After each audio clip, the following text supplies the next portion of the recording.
हाय, कसे आहात सगळे? स्टोरी टेलर श्रद्धा या आपल्या यूट्यूब चॅनलच्या नवीन ब्लॉगमध्ये तुम्हा सगळ्यांचं पुन्हा एकदा मनापासून स्वागत आहे.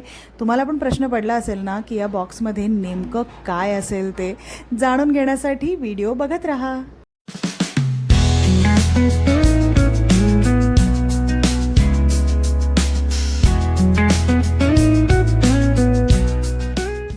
गिफ्ट ओपन झालं आहे आणि यामध्ये मोदक स्टीमर निघाला आहे. मला माहीत होतं यामध्ये मोदक स्टीमर आहे.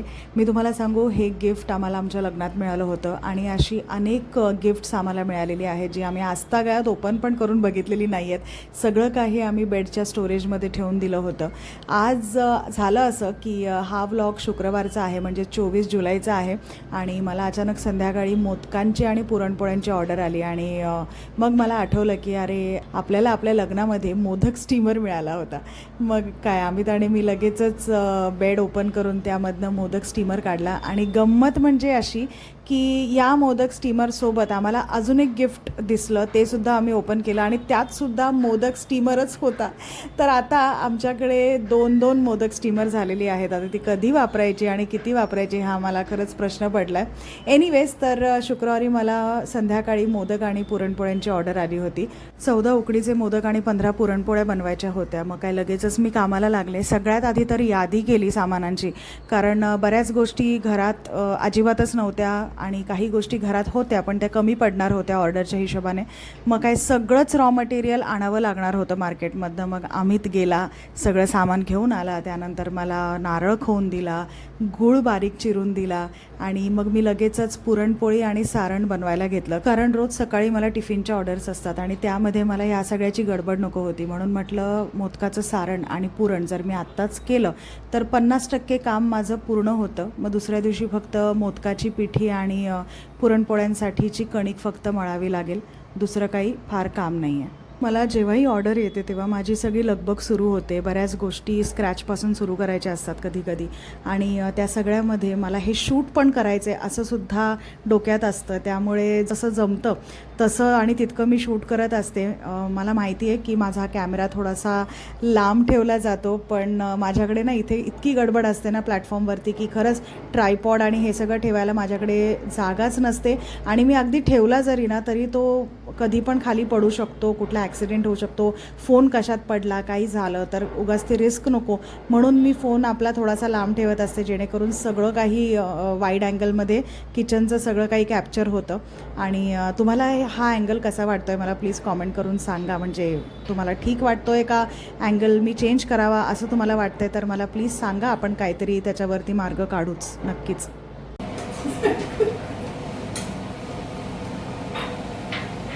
इसको घुमा, इसको घुमा, इसको घुमा, तू छोड़, इसको घुमा पहले, मेरे ऊपर उठ रहा है. ऐकलत ना, अशाच प्रकारची गडबड माझ्या किचनमध्ये चालू असते जेव्हा मी कुठली ऑर्डर बनवत असते. आणि अमितची मला खूप मदत होते. तुम्हालाही ब्लॉगमध्ये दिसतच असेल की तुम्हाला किती मदत करत असतो कायम, आणि तो असतो म्हणूनच मला कधीही कुठल्या ऑर्डरचं प्रेशर फील होत नाही. असंच जर का टीमवर्क हजबंड वाईफने केलं तर कामं खूप सोपी होतात. आणि सगळ्यात आनंदाचा क्षण पुरण बनवताना तो म्हणजे हा, बरोबर ना? तुमच्यापैकी अनेक बायका नक्कीच रिलेट करतील या गोष्टीला. आणि पुरण माझं अशा प्रकारे बनवून झालं आहे आणि हे जे मोदकाचं सारण आहे हे मगाशीच तयार झालं होतं. मी पूर्णपणे ते थंड करून घेतलं आहे आणि आता एका डब्यामध्ये भरून मी ते फ्रीजमध्ये ठेवणार आहे. आता माझं पुरण आणि मोदकाचं सारण या दोन्ही गोष्टी बनवून तयार आहेत, पण माझी कामं इथेच संपत नाहीत बरं का.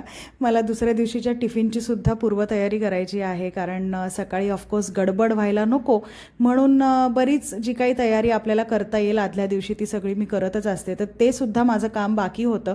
मला बेसन भाजायचं होतं, त्याचबरोबर तुरीची डाळ संपली होती, म्हणजे जी डाळ मी शिजवून ठेवत असते वरणासाठी ती डाळसुद्धा, शिजवलेली डाळसुद्धा संपली होती.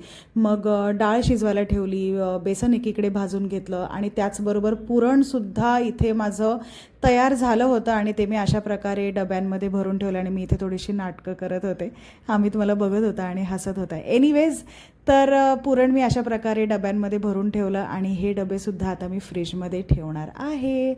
खरंच यार, ही तयारी झाली की इतकं बरं वाटतं ना. म्हणजे आता काय, आता फक्त पोळ्या लाटायच्यात आणि मोदक वळायचे आहेत, बस इतकंच बाकी आहे. आणि ऑफकोर्स मोदकाची पिठीसुद्धा बनवायची आहे. तर ही सगळी पूर्वतयारी करून झाल्यानंतर मी आणि अमित जेवायला बसलो. आम्हाला रात्रीचे 10:30 वाजले जेवायला बसेपर्यंत. आणि आता दुसऱ्या दिवशी भेटूयात आपण.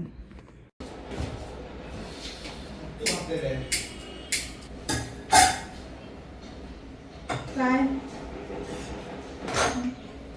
मग केस बघ.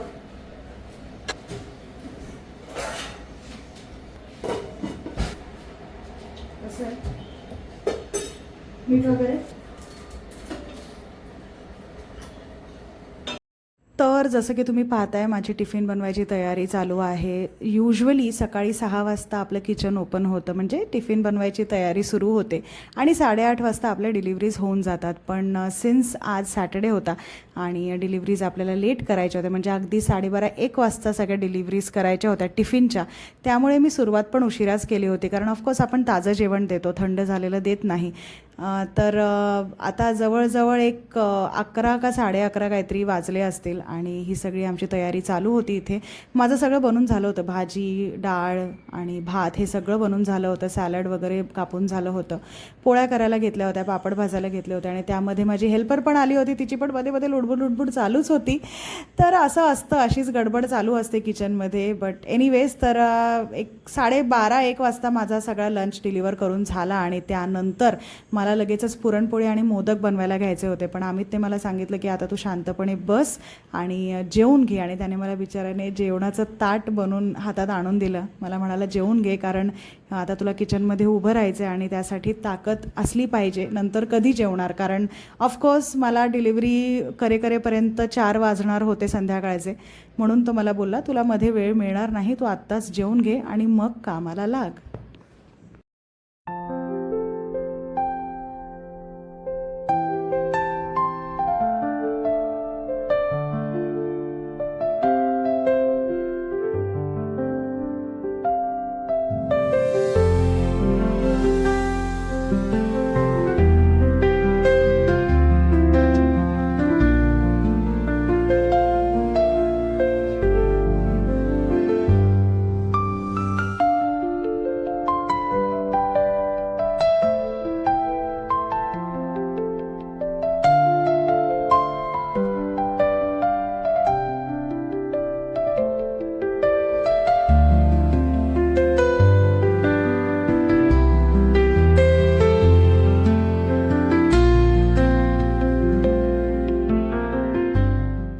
चला आता फायनली मी मोदकाची पिठी बनवायला घेतलेली आहे. सगळ्यात आधी एक भांडं मी गॅसवर ठेवलं आहे आणि त्यामध्ये 2 वाट्या भरून पाणी घालते आहे मी. आणि जितकं पाणी घेतो ना आपण तितकंच पीठ घ्यायचं असतं आपल्याला. तांदळाचं समान रेशिओ असतो. त्याचं कारण असं की जर का पीठ कमी झालं आणि पाण्याचं प्रमाण जास्त झालं तर जो गोळा आपण मळतो तो चिकट होणार आणि ऑफकोर्स आपले मोदक वळले जाणार नाही, ते चिकटत राहणार आपल्या हाताला. आणि जर का पीठ जास्त झालं, पाण्याचं प्रमाण कमी झालं तर आपला जो गोळा असणार आहे पिठाचा तो ड्राय होणार, म्हणजे लवकर तो असा कोरडा होणार आणि आपल्या मोदकांना चिरा पडायला सुरुवात होणार. तर तेच रिझन असतं की ह्या दोन्ही गोष्टी, हे दोन्ही जिन्नस आपल्याला समप्रमाणात घ्यायचे असतात. तर जसं की तुम्ही पाहिलं, मी सगळ्यात आधी पाण्यामध्ये 1 चमचा तूप घातलं होतं, चिमूटभर मीठ घातलं होतं आणि त्या पाण्याला खळखळून उकळी आल्यानंतर त्यामध्ये मी 2 वाट्या भरून तांदळाचं पीठ घातलं होतं. आणि मग ते पीठ आपल्याला स्लो गॅसवरती मिक्स करून घ्यायचं आहे आणि 2 मिनटं झाकण ठेवून शिजवून घ्यायचं आहे. त्यानंतर थोडं पीठ काढून आपल्याला हे अशा प्रकारे मळून घ्यायचं आहे. पण ऑफकोर्स ते पीठ खूप गरम असल्यामुळे लगेचच त्यात हात घालू नका. सुरुवातीला ग्लासाचा किंवा पेल्याचा वापर करा आणि मग तुमच्या हाताला सोसवायला लागलं की मगच हाताने पीठ छान मळून घ्या. तर मी थोडं करून पीठ मळून घेतलं होतं. आणि आता ना माझा प्लॅन असा होता की ऑर्डरचे सगळे मोदक वळून घ्यायचे, ते स्टीम करायला ठेवायचे आणि ते स्टीम होईपर्यंत दुसरीकडे पुरणपोळ्या लाटायला घ्यायच्या. कणिक तर मी तिंबायला ठेवली होती आणि ऑलमोस्ट आता 2-3 तास झाले होते की कणिक छान मुरली होती आतापर्यंत. आणि मी एक करून सगळे आपले ऑर्डरचे मोदक इथे वळून घेतले. मस्तपैकी टेबल चेअर घेतला आणि बसून हे काम केले मी, उभं राहून नाही केलं.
चला, जसं मी तुम्हाला मगाशी म्हटलं होतं की मला सगळ्यात आधी ऑर्डरचे मोदक वळून घ्यायचे आहेत, कारण मला पुरणपोळ्या पण करायच्या होत्या.